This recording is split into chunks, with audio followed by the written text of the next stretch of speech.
Sakto morning, mga kasakto. Mga kasakto, kaunting video tayo sa ating siling panigang. So ngayon, mag 10 months old na yung ating siling panigang.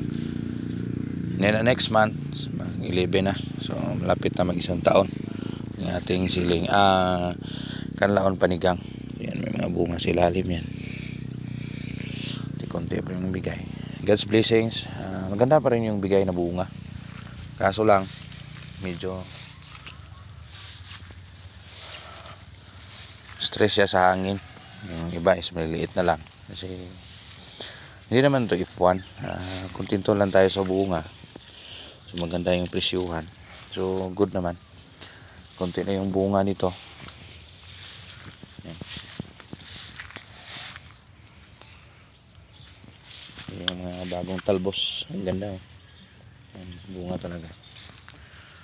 So parang yung ating tanim na talong, mauna pa siya, mataas pa siya.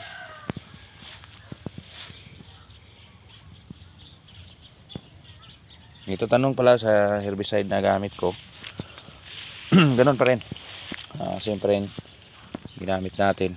Yan, una tumiklop yung talong. Yung talong, yung damo, yung talong is still maganda pa rin. Yan. Maganda. Grabe yung bulaklak ng ating talong.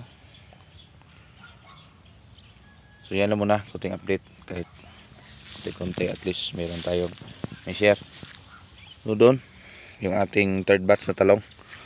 Ito yung first at second doon sa taas. Sa taas ng ating Madre de Agua yan. Doon yung third. Ito yung first batch. So next month bilang nito mag 10 buwan na ito.